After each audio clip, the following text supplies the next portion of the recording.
Good morning students, welcome to G All India English Solution. Today we will discuss PGT practice set 5. Question number 1. A noun which denotes either a male or a female is. Option D is correct, common gender. कि एक noun जो कि या तो mail हो या female तो उसे कॉमन जेंडर कहेंगे। और ये क्वेश्चन किसी पेपर में भी आया है, या तो एलटी ग्रेड में आया है या टीजीटी में आया है।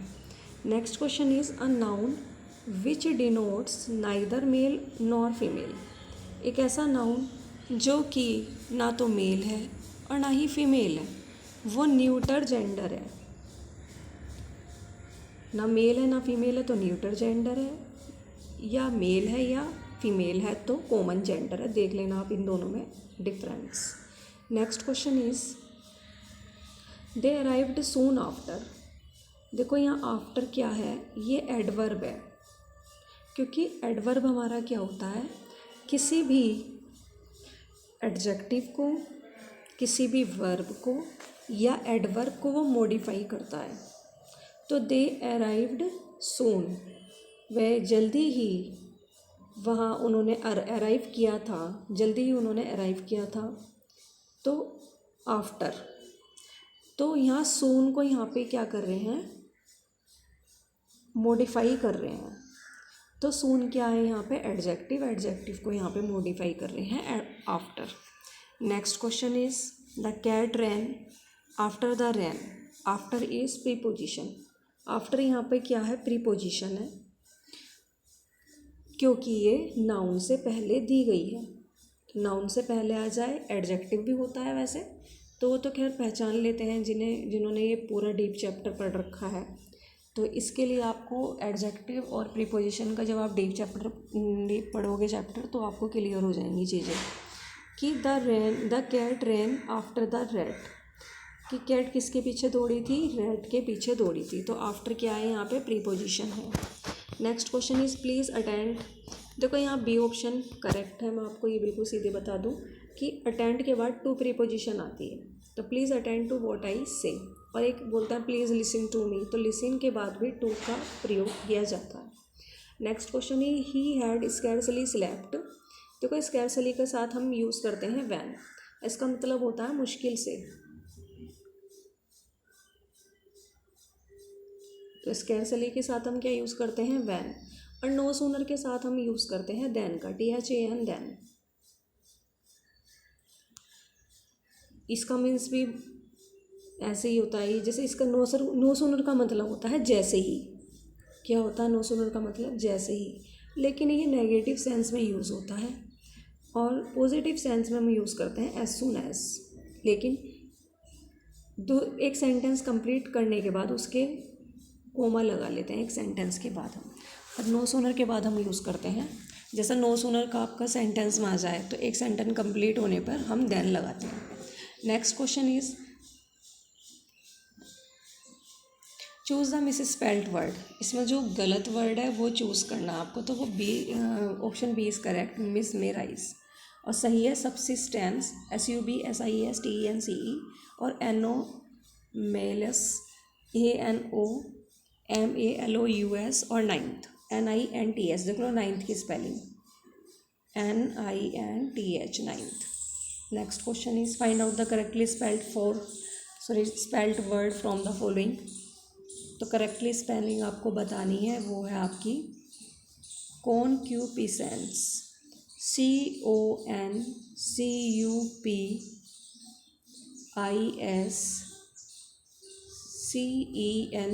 देखो सीन की कर लो पहले, SENCE,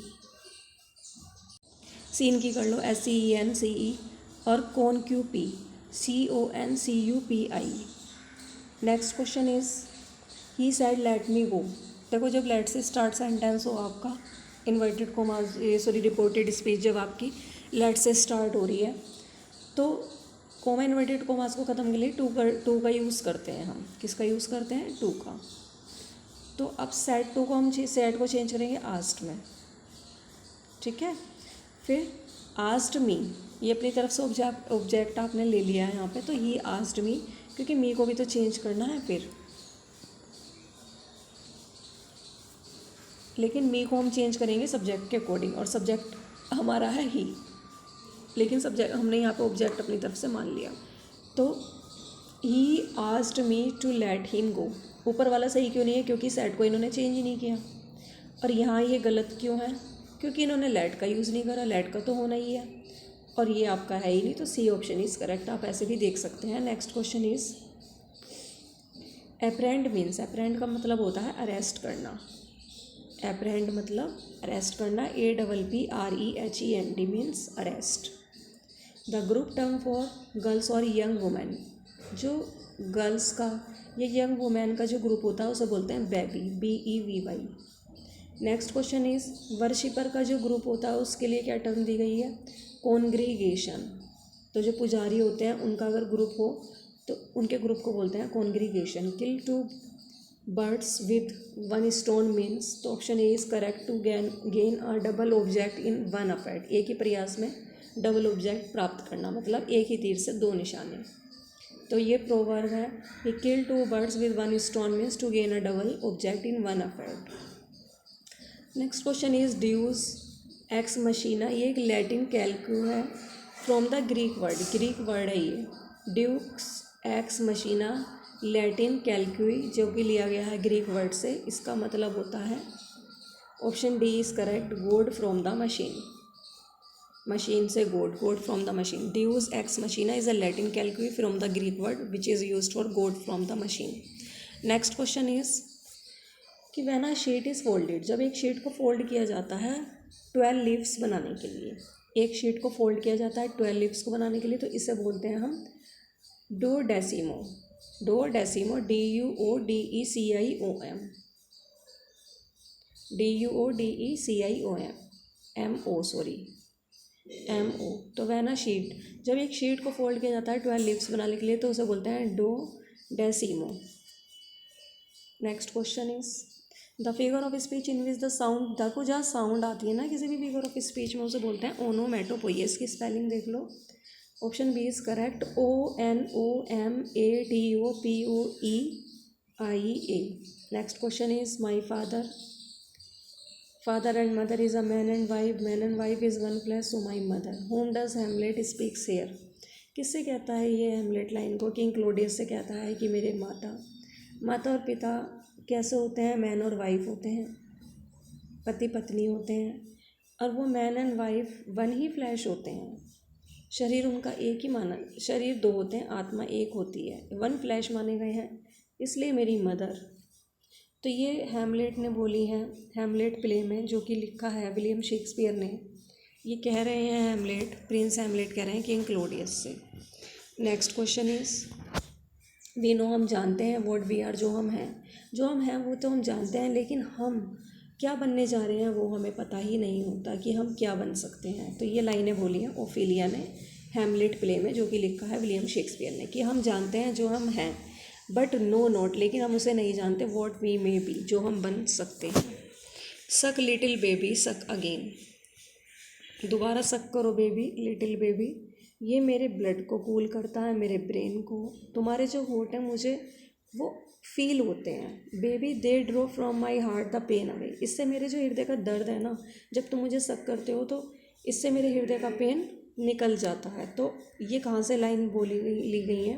वर्ड्सवर्थ के हर आइज़ आर वाइल्ड से, वर्ड्सवर्थ के her eyes are wild. Next question is I have measured it from side to side, मैंने साइड से साइड इसे माप लिया है। ये 3 फीट लॉन्ग है और 2 फीट वाइड है, चौड़ा है, और ये एक इन्फेंट की ग्रेव पर बोला गया है, ये बारे में है, ये किसी नवजात शिशु की कब्र के बारे में। और ये पोयम है द थॉर्न, और ये द थॉर्न पोयम किसने लिखी है? विलियम वर्ड्सवर्थ ने। Next question is O poesy for thee, poesy मतलब पोइट्री, ये पोइट्री तेरे लिए तो मैंने अपना पेन उठा लिया है, पकड़ लिया है। That I am not yet a glorious denizen, जबकि मैं ग्लोरियस डेनिजन नहीं हूँ हेवन का। ये लाइन ली गई हैं option D is correct, sleep and poetry से, कि वो poesy for thee I hold my pen that I am not yet a glorious denizen of thy wide heaven, कि मैं हेवन का ग्लोरियस डेनिजन नहीं हूँ, फिर भी मैंने तेरे लिए क्या कर लिया है? पेन को पकड़ लिया है। तो स्लीप एंड पोइट्री से लाइन ली गई हैं, वर्ड्सवर्थ ने लिखी हैं। स्टॉप एंड कंसीडर, रुको और मानो कि लाइफ क्या है? एक दिन का है। मतलब लाइफ सिर्फ एक ही दिन की है, सिवाय एक दिन के कुछ नहीं है। तो ये लाइन भी स्लीप एंड पोइट्री से ली गई हैं, ये लिखी हैं विलियम वर्ड्सवर्थ ने। Next question is Charles Lamb to those who know thee justly. Charles Lamb to those who know thee justly dear for rarest genius and for sterling worth. Answer, who said these words. Robert Southey ने ये words बोले हैं कि Charles Lamb to those who know thee justly dear. Charles Lamb to those उनके लिए, who know जो तुझे जानते हैं प्रिय, फॉर रेयरेस्ट जीनियस जो तुझे जानते हैं तेरी दुर्लभ प्रतिभा के लिए, ऐसी प्रतिभा जो कि जल्दी से किसी के पास नहीं होती, और तुम्हारी स्टर्लिंग वर्थ के लिए, तुम्हारी योग्यता के लिए तुम्हें जानते हैं, तुम्हारी प्रतिभा के लिए तुम्हें जानते हैं, चार्ल्स लैम्ब। तो ये बोली है लाइन रॉबर्ट सदे ने। Next question is there are essayist like beckons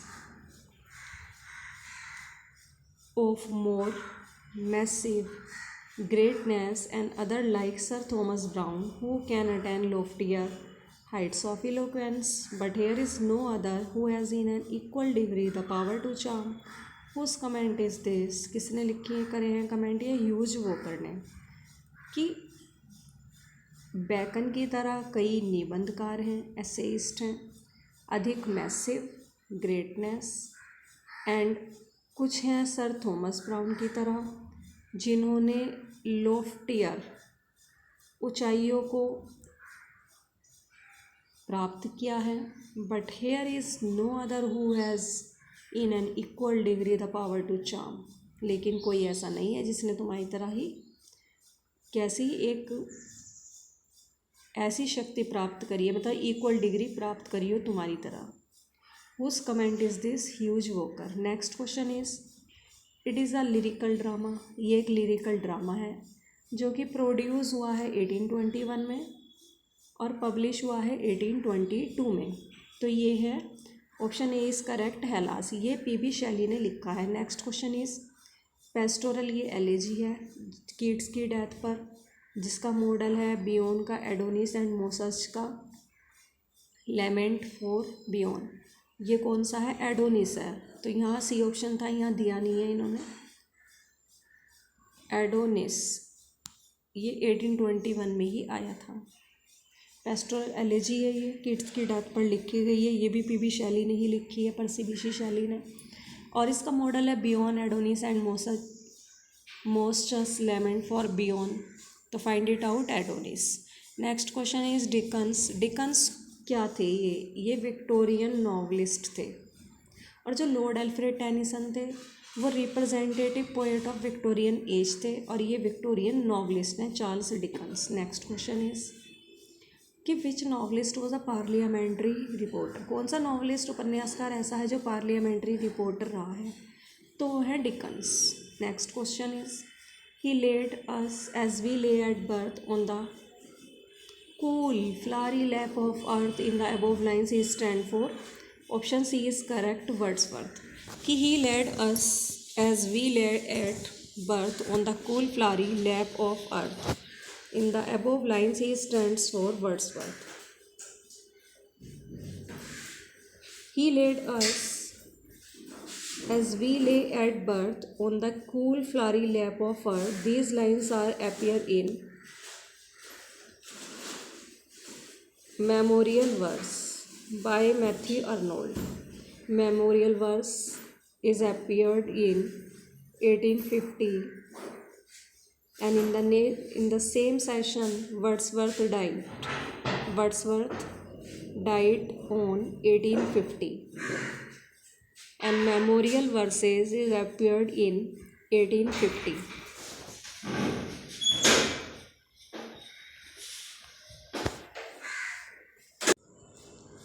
इसे एक बार हिंदी में देख लेते हैं कि ही led us as we lay at birth on the cool flowery lap of earth. वह धरती की फूलों वाली गोद में लेटा हुआ है। तो ये लाइन मेमोरियल वर्सेस से ली गई हैं, जो लिखी हैं मैथ्यू अर्नोल्ड ने, और ये वर्ड्सवर्थ के बारे में बोलते हैं। किसके बारे में बोलते हैं? ही स्टैंड्स फॉर, वह लेटा हुआ है धरती की गोद में। तो ये वर्ड्सवर्थ के लिए लाइन बोली है। इसमें मेमोरियल वर्सेस व मैथ्यू अर्नोल्ड ने यूज़ किया है Goethe, GOETHE, and Byron and Wordsworth. But here he stands for Wordsworth. Which novel is the result of Hardy's courtship? कौन सा नोवेल ऐसा है जो हार्डी की कोर्टशिप दिखाता है, उसका परिणाम है उसकी फर्स्ट वाइफ के साथ? This is the only novel, ये सिर्फ एकमात्र नोवेल है। ये है far from the madding crowd. कि कौन सा नोवेल है जो हार्डी की कोर्टशिप उसकी फर्स्ट वाइफ से हुई थी, उसका रिज़ल्ट है। और ये एकमात्र ऐसा नोवेल है जिसमें पैसिमिज्म के बिना है ये, इसमें निराशावादिता का कोई गुण भी नहीं दिखाई देता। तो ये far from the madding crowd है जो थॉमस हार्डी ने लिखा है। Next question is, this was the novel in which Hardy introduce Wessex. It became so popular that Hardy thought of pursuing the literary career and giving up the architecture work. Which novel is far from the madding crowd? ये ऐसा novel है जिसमें Hardy ने Wessex को introduce किया है और ये इतना पॉपुलर हो गया कि हार्डी ने लिटरेरी करियर को करने की सोचा उसने कि मुझे लिटरेरी करियर में ही अपनी लाइफ बनानी चाहिए, और उसने आर्किटेक्चर वर्क को छोड़ने का निर्णय कर लिया था। तो ये कौन सा नोवेल था जिसकी वजह से उनका इंटरेस्ट क्रिएट हुआ लिटरेरी करियर में? तो वो है far from the madding crowd. Next question is, who declared himself? किसने अपने आप को डिक्लेयर करा था कि वो एक लिटरेचर में क्लासिसिस्ट है और पॉलिटिक्स में रॉयलिस्ट हैं और रिलीजन में वो एंग्लो कैथोलिक हैं? तो वो थे T.S. Eliot. Option B is correct. Next question is, English poetry would have had no future without the invaluable work done by Eliot. English poetry का तो कोई फ्यूचर ही नहीं होगा बिना इलियट के वर्क के। Whose opinion is this? Frank Kermode ने ये लाइन बोली है। Next question is, I am not for saving mankind. मेरा जन्म मनुष्य को सेव करने के लिए नहीं हुआ है। Is it worth saving? क्या ये वर्थ सेविंग है? मैं सोचती हूँ कि इट इज़ टाइम, ये समय ऐसा है कि we may way for another breed on earth, कि हम धरती पे दूसरी ब्रीड को, दूसरी नस्ल को जन्म दे रहे हैं। May be a breed of cockroach, और ये हो सकती है कॉकरेच की हो ये नस्ल, और दैट कैन रेसिस्ट, जो कि रेसिस्ट करे DDT को। ये लाइन बोली है कमला दास ने। Option A is correct. Next question is, tradition, ideology, custom, believe, ये बियॉन्ड द एक्सपायरी डेट, ये एक्सपायरी डेट से भी परे हो गए हैं। ट्रेडिशन, आइडियोलॉजी, कस्टम, तो हमें इन्हें डिस्कार्ड कर देना चाहिए, त्यागना चाहिए। ये लाइन भी कमला दास ने बोली है। इंडियन पोइटेस रही हैं ये। आई एम ए रैट, मैं एक रैट हूँ। ये this appear in a famous book of the Anand, Anand की एक बुक में से ही लाइन ली गई हैं। वो कौन सी बुक है इनकी? ये है option B, D is correct, the private life of an Indian prince, Mulk Raj Anand की हैं ये। Next question is, who narrates the story private life of an Indian prince? कौन वर्णन करता है इंडियन प्रिंस की प्राइवेट लाइफ की स्टोरी को? तो वो वर्णन करते हैं doctor Shankar. Option C is correct. Next question is, poetic reasonableness is the soul of poetry. जो पोएटिक रीजनेबलनेस होती है वो पोएट्री की आत्मा होती है। ये लाइन ये कमेंट किया है निस्सी म्यूजिकल ने। The aim of literature, literature का जो उद्देश्य होता है वो खोज करना होता है, और सत्य को खोज करना और तो उसके भावों को व्यक्त करना होता है। ये किसके अनुसार है? निस्सी म्यूजिकल के अनुसार। Next question is, his poems, उसकी जो पोएम है वो खुशी से बुद्धिमानी की तरफ मूव करती हैं। His poem to move from delight to wisdom, किसने कहा है ये?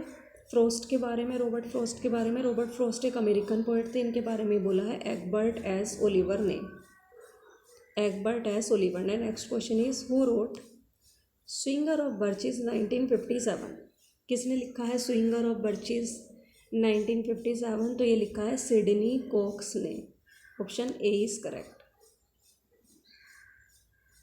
Next question is who wrote the book Robert Frost the trial by existence. तो किसने बुक लिखी है Robert Frost the trial by existence? तो लिखी option A is correct, Elizabeth S Sergeant. Elizabeth S Sergeant. Next question is the family equally with the male I sing. Female जो होती हैं वो मेल के साथ बराबर रूप से सिंग करती हैं और मैं भी ऐसी सिंग कर रहा हूँ। तो ये लाइन वॉल्ट विटमैन की पोएम की है और वो पोएम है one's self I sing. One's self I Singh.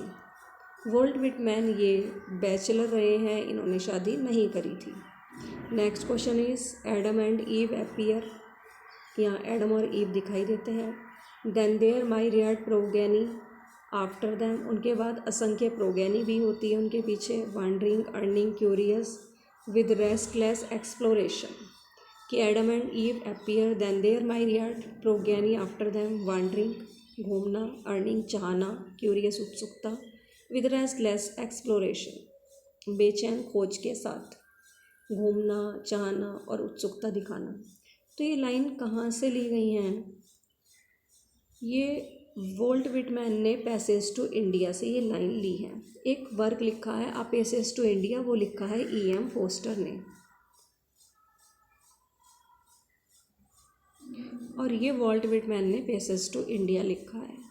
Next question is the term code hero ये एसोसिएट करता है हेमिंगवे से। हेमिंगवे का पूरा नाम है अर्नेस्ट हेमिंगवे और वो इन्होंने अपने आप को गोली से शूट कर लिया था और इनके फादर ने भी ऐसे ही सुसाइड की थी अपने आप को शूट करके। और ये कोड हीरो इन्हीं से एसोसिएट करता है हेमिंगवे से। और ये नॉवलिस्ट ये रहे हैं एक American poet. Next question is this novel present American expatriate, it's title is from Ecclesiastes, find it out. तो the sun also rises, this novel ये नॉवल प्रेजेंट करता है अमेरिकन एक्सपैट्रिएट्स को। इसका टाइटल एक्लेसिएस्ट से लिया गया है। वो कौन सा है novel? The sun also Rises. तो ये द सन आल्सो राइजेस ये लिखा है अर्नेस्ट हेमिंगवे ने। Next question is Faulkner got the job of the postmaster of the university post office, why did he leave the job?